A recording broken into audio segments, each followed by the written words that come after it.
नमस्कार। आज स्वराज न्यूज़ के इस वीडियो में जो चर्चा का विषय बना हुआ है सभी समाचार पत्रों में, सोशल मीडिया में, वह है वर्ल्ड ट्रेड ऑर्गेनाइजेशन का 13वां मंत्री स्तरीय सम्मेलन। आखिरकार इस सम्मेलन में क्या कुछ समझौते हुए, जिस पर हम डिटेल में चर्चा करेंगे।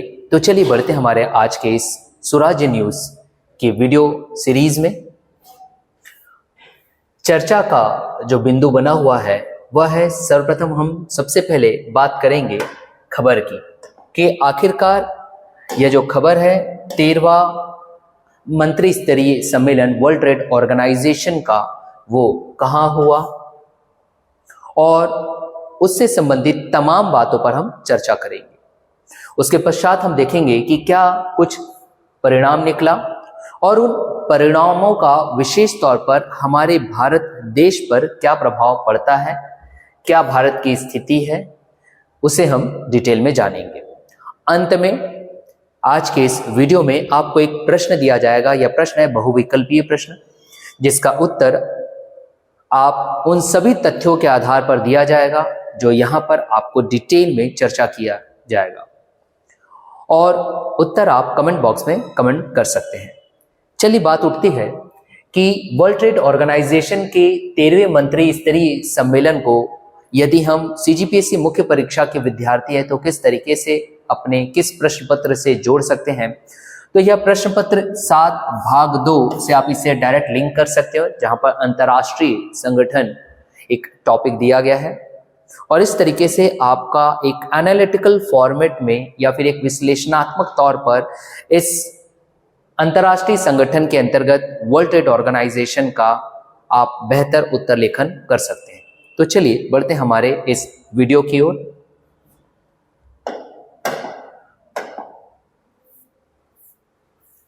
सबसे पहले हम देखेंगे वर्ल्ड ट्रेड ऑर्गेनाइजेशन के 13वें मंत्री स्तरीय सम्मेलन से संबंधित संदर्भ की कि क्या कुछ यह खबर है। तो पढ़ते हमारे इन बिंदुओं को कि विश्व व्यापार संगठन, जिसे हम अंग्रेजी में वर्ल्ड ट्रेड ऑर्गेनाइजेशन कहते हैं, इसका 13वां मंत्री स्तरीय सम्मेलन हुआ अबू धाबी यूएई में। यह स्थान आप याद रखोगे। कब से कब तक? 26 फरवरी से 2 मार्च 2024 तक। यह जो 13वां मंत्री स्तरीय सम्मेलन है, इसके प्रमुख उद्देश्यों के तौर पर अगर देखा जाए कि क्यों अलग अलग देशों से जो कि राजनीतिक विचारों वाले डब्ल्यूटीओ के सदस्य हैं वो प्रतिनिधित्व कर रहे हैं और यहाँ पर उन सभी का एक सम्मेलन हो रहा है।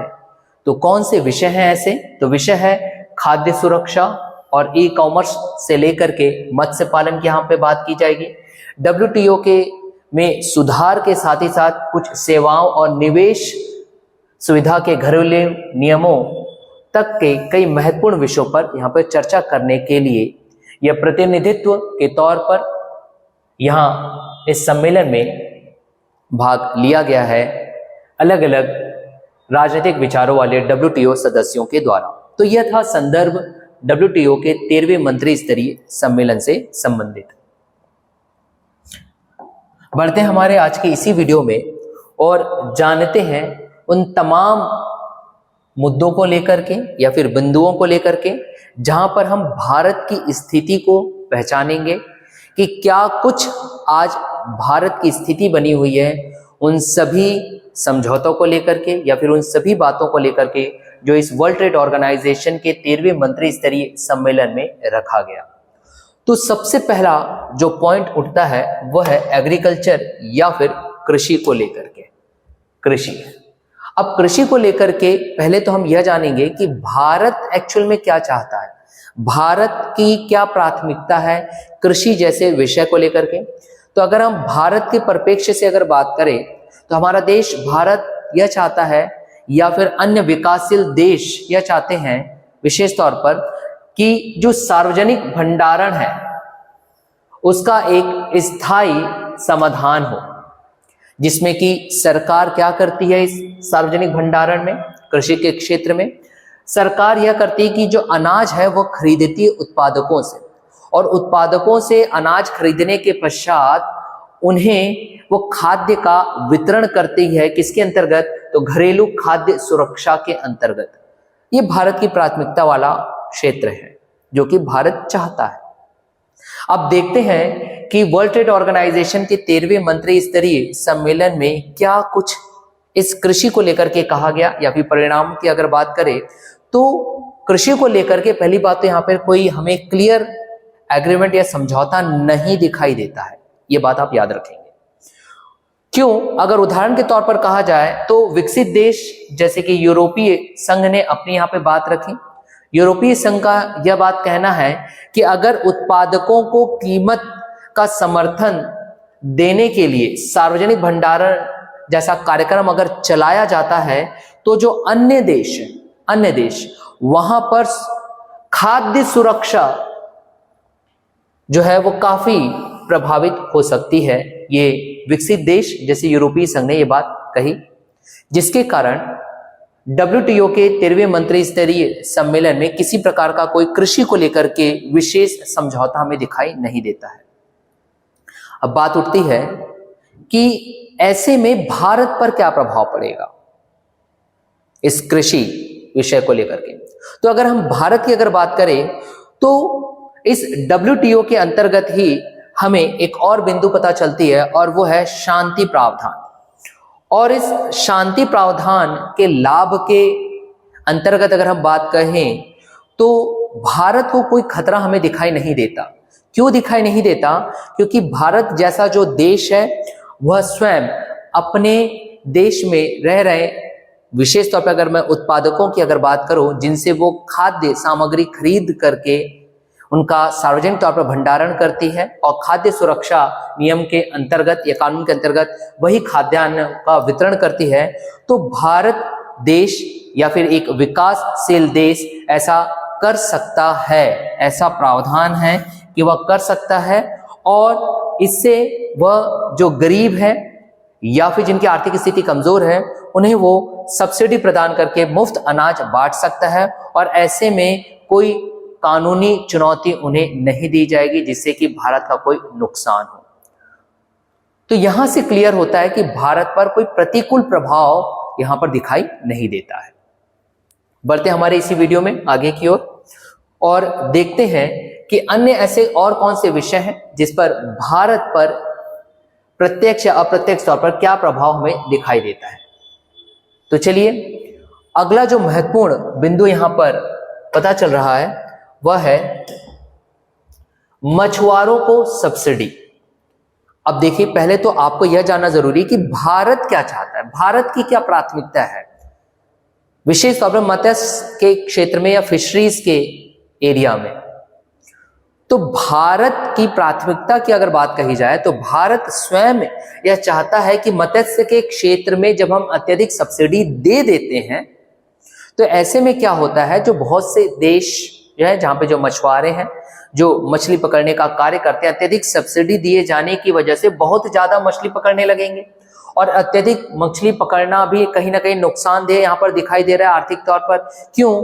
क्योंकि अगर हम ग्लोबली अगर बात करें, वैश्विक तौर पर अगर बात करें तो मत्स्य का जो भंडारण होना चाहिए वो हमें कम होता दिखाई देता है, इसलिए भारत जो है वो यह चाहता है कि भाई ऐसे जो नुकसानदेह सब्सिडी है उस पर लगाम लगाया जाए। ये भारत की प्राथमिकता के तौर पर हमें दिखाई देती है। परंतु अगर हम उन देशों की बात करें जो विकसित नहीं हुए हैं, विकासशील है, छोटे देश हैं, तो अगर उनकी बात करें तो ऐसी छोटी अर्थव्यवस्था वाले देशों में मछुआरों की आजीविका को लेकर के काफी नुकसानदेह हो सकता है ये चीज। क्यों? क्योंकि जो मछुआरे हैं जिनकी आर्थिक स्थिति बेहतर नहीं है, उनकी आजीविका इसी मछली को पकड़ करके अपना जीवन यापन करने पर चल रहा है। और देखा जाए तो वो जो मछली है वो 200 नॉटिकल मील की सीमा में पकड़ रहे हैं। तो ये कहीं ना कहीं एक कंट्रोवर्सी दिखाई देती है, विवादास्पद स्थिति यहां पर बनी हुई है। अब बात उठती है कि WTO के इस 13वें मंत्री स्तरीय सम्मेलन में क्या कुछ परिणाम रहा इस मछुआरों को सब्सिडी प्रदान करने के लिए या फिर मत्स्य के क्षेत्र में सब्सिडी प्रदान करने को लेकर के जो विषय है यहाँ पर। तो परिणाम के तौर पर आपको यह जानना है कि जो सदस्य देश है इस मंत्री स्तरीय सम्मेलन जहां पर हो रहा है अबू धाबी में, जैसे कि बात कही गई, वहां पर उन्होंने कोई प्रत्यक्ष तौर पर कोई परिणामिक दस्तावेज पेश नहीं कर पाए, जिसकी वजह से जो मंत्री स्तरीय जो घोषणा होना था मत्स्य क्षेत्र को लेकर के, उसकी सब्सिडी से संबंधित, वो हमें कोई उल्लेख दिखाई नहीं देता क्लियरली। तो ये परिणाम है। अब इस परिणाम का भारत पर क्या प्रभाव पड़ता है, भारत की अर्थव्यवस्था पर क्या प्रभाव पड़ता है, विशेष तौर पर मछुआरे जो परिवार है हमारे, उन पर क्या प्रभाव पड़ता है, मछुआरे परिवारों पर। तो आपको यह जानना है कि भारत को इससे किसी प्रकार का फिर से कोई खतरा नहीं है। क्यों नहीं है? क्योंकि भारत अपने देश में रह रहे मछुआरों को लाभ पहुंचाने के लिए स्वयं नीति बनाने के लिए सक्षम है, और वो बना रहा है ताकि उनकी जो आर्थिक स्थिति है वो सुदृढ़ बनी रहे। तो यहां पर भी भारत का जो एक स्टैंड है वो मजबूत दिखाई दे रहा है हमें। चलिए बढ़ते हैं हमारे इसी वीडियो में, और ऐसे क्या अन्य बिंदु हमारे सामने आते हैं जिसका प्रभाव पर प्रत्यक्ष या अप्रत्यक्ष तौर पर इंपैक्ट दिखाई देता है। तो तीसरा महत्वपूर्ण बिंदु यहां पर सामने आता है वह है ई कॉमर्स को लेकर के।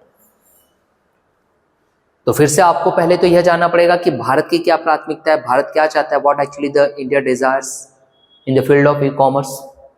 जब ऐसी बात उठती है तो भारत के स्टैंड को यह जानिए कि भारत ई कॉमर्स या इलेक्ट्रॉनिक्स की जो सामान है उनकी जो लेन देन हो रही है वैश्विक स्तर पर, उस पर सीमा शुल्क पर जो विशेष छूट दी जा रही है, इसका भारत विरोध करता है।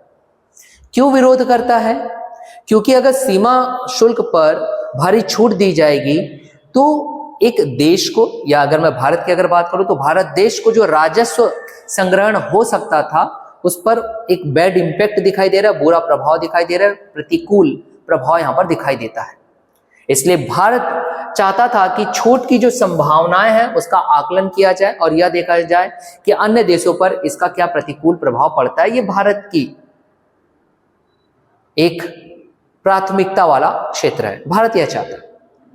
अब देखते हैं कि इस WTO के 13वें मंत्री स्तरीय सम्मेलन में जो सदस्य सम्मिलित हुए, प्रतिनिधित्व जो कर रहे थे, उन्होंने क्या बात रखी, क्या परिणाम हमारे सामने आया।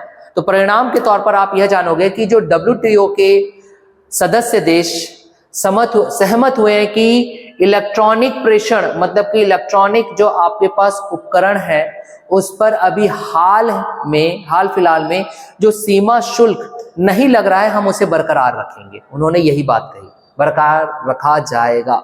कब तक? एक कंडीशन दे दी है।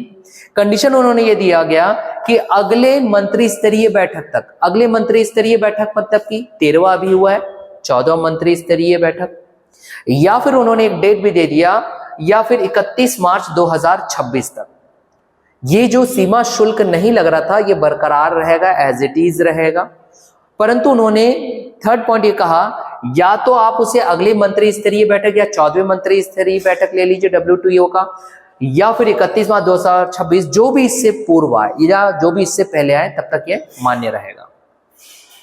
अब ऐसा परिणाम जब आ रहा है तो भारत पर इस पर क्या प्रभाव पड़ रहा है यह भी आपको जानना होगा। मुख्य परीक्षा की दृष्टि से एक विश्लेषण करना आपको आना जरूरी है। तो यहां पर भारत पर अगर प्रभाव की अगर बात किया जाए तो वैश्विक स्तर पर जो बड़ी बड़ी कंपनियां जो काम कर रही है, और यदि उन पर सीमा शुल्क ना लगाया जाए, उस अवधि को अगर बढ़ा दिया जाए, तो विकासशील देश या फिर अगर हम भारत देश की अगर बात करें तो उनको जो राजस्व प्राप्त हो सकता था वो प्राप्त नहीं होगा, उसमें वृद्धि नहीं होगी, घाटा हमें दिखाई देता है। तो ये भारत की स्थिति है। इसलिए भारत ने इसका विरोध की इच्छा रखता है और उन्होंने इनडायरेक्टली ये बात कही भी है, या डायरेक्टली आप इसे कह सकते हैं। चलिए बढ़ते हैं हम हमारे अगले इसी वीडियो के अगले पॉइंट की ओर। तो अगला पॉइंट सीधा सीधा कुछ इंपॉर्टेंट तथ्य है जिसे आपको जानना होगा। जैसे कि यह जो वर्ल्ड ट्रेड ऑर्गेनाइजेशन का 13वां मंत्री स्तरीय सम्मेलन है, यह 13वां मंत्री स्तरीय सम्मेलन में 2 अन्य देशों को सदस्य बनाया गया, और वो देश कौन से हैं, ये तथ्य आपको इसलिए जानना है क्योंकि अगर आप आगामी कोई परीक्षा देते हैं जो कि बहुविकल्पीय प्रश्न आते हैं तो ऐसे तथ्य सीधे तौर पर आपसे पूछ लेते हैं। तो वो देश का आप नाम जानेंगे है, ये सबसे कम विकसित देश है, पहला पॉइंट, और उनका नाम क्या है, तो कोमोरोस, और दूसरा है तिमोर लेस्ते। ये दो नाम आप जानेंगे। दूसरा आपको जो जानना है कि जब ये सबसे कम विकसित देशों को अब सदस्य बना लिया गया पहले ही दिन इस WTO के 13वें मंत्री स्तरीय सम्मेलन में, तो सदस्य संख्या कितनी बढ़ गई। तो सदस्य संख्या जो पहले कभी 164 हुआ करती थी अब वो 166 हो गई, ये भी आपको जानना है। और इसका प्रभाव क्या दिखाई दे रहा है, क्या महत्व है, तो जो विश्व व्यापार का 98% प्रतिनिधित्व करते हैं, ये काफी महत्वपूर्ण है, ये भी बात आप याद रखेंगे। तो 166 अब आपके पास कंट्रीज दिखाई दे रही है, तो इससे पूर्व 164 थे, तो वो 164 जो दो देश जोड़े गए थे वो भी आप जान लीजिए। इससे पहले की मंत्री स्तरीय सम्मेलन में तो 12वें नंबर की श्रृंखला थी और उसमें दो देश को जोड़ा गया था। वर्ष था 2016 और जो दो देश को ऐड किया गया था वो था लाइबेरिया 163 कंट्री और अफगानिस्तान 164वां सदस्य बना था। ये आप याद रखेंगे। अब ये आपको यह भी एक चीज याद रखना है कि 2016 में हुआ था। ये 2016 में जो मंत्री स्तरीय सम्मेलन हुआ था ये 12वां नहीं था, ये आप याद रखोगे, 12वां नहीं था, ठीक है। 12वां मंत्री स्तरीय सम्मेलन कब हुआ था, तो वो हुआ था आपके पास वर्ष 2022 में 12 से 17 जून तक स्विट्जरलैंड के जिनेवा में, ये आप याद रखोगे। तो ये कुछ तथ्य हैं जो कि आपको याद रखना है आपके आगामी परीक्षा को लेकर के। बढ़ते हमारे आज के इस स्वराज्य न्यूज के वीडियो में, और वक्त हो चुका है अब आपको एक बहुविकल्पी प्रश्न का उत्तर देने का। तो चलिए देखते हैं कि आखिरकार वह बहुविकल्पी प्रश्न क्या है, क्या कुछ यह प्रश्न कह रहा है। प्रश्न है, विश्व व्यापार संगठन के 13वां मंत्री स्तरीय सम्मेलन में अपनाए गए समझौता में निम्नलिखित में से कौन सा से कथन सही है। सही है की बात चल रही है।